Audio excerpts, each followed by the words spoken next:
Daliana, gracias. Y también hay que tener en cuenta que este lunes es el último día de sesiones ordinarias en el Congreso de la República. Un día clave para el gobierno que tiene las horas contadas para lograr la aprobación de los proyectos pendientes en el Congreso de la República. David Parra, ¿cómo están las cosas para el gobierno nacional?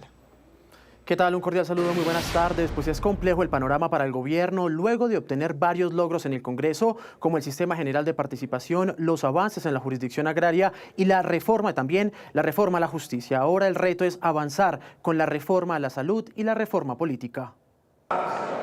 Un sabor agridulce para el gobierno nacional deja el balance parcial del segundo periodo legislativo de 2024, pues aún tiene pendiente la aprobación de la reforma a la salud, la cual será discutida en sesiones extraordinarias del 17 al 20 de diciembre. Lamentablemente lo que vemos es que el gobierno intenta sacar a pupitrazo limpio una reforma que destruye el sistema de salud tal y como lo conocemos. Yo creo que se necesita hacer una discusión profunda. No podemos correr. Eso es el mensaje que le hemos mandado al gobierno, que le hemos dicho al ministro del Interior y al ministro de Salud. Las bancadas de gobierno se mantienen optimistas frente al impulso que se puede lograr en las sesiones extraordinarias. Necesitamos que el Congreso de la República le responda al país, asista no solamente a las sesiones, sino que le permita dar trámite de manera pronta a este proceso. El mensaje que enviamos a los colombianos es que seguimos trabajando porque luego vamos a tener 2 meses de receso.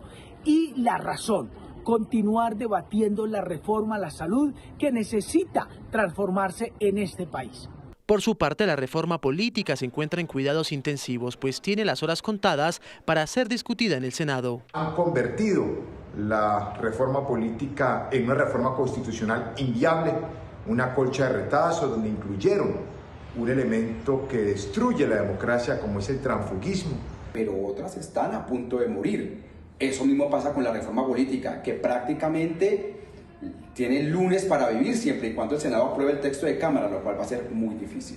El panorama es crítico para los dos proyectos del gobierno nacional que se encuentran pendientes de discusión en el Congreso de la República en medio de la tensa relación entre el gobierno y el legislativo.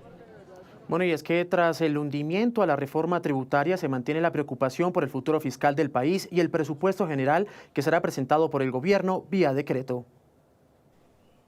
Para los exministros de Hacienda, el gobierno nacional debe trabajar en incentivar la inversión privada y reducir el gasto público. El próximo año ya de entrada sabemos que el presupuesto nacional está desfinanciado no en 12 billones, sino en 39 billones de pesos. Así lo ha señalado el Comité Autónomo de Regla Fiscal.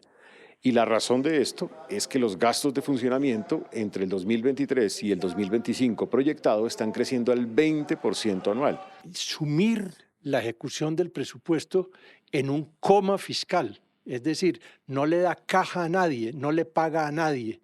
Como consecuencia de ello no se ejecuta nada, ya van más de 100 billones no ejecutados y así están cuadrando la regla fiscal. Esa es una manera bastante curiosa y bastante malsana de cuadrar las cuentas fiscales.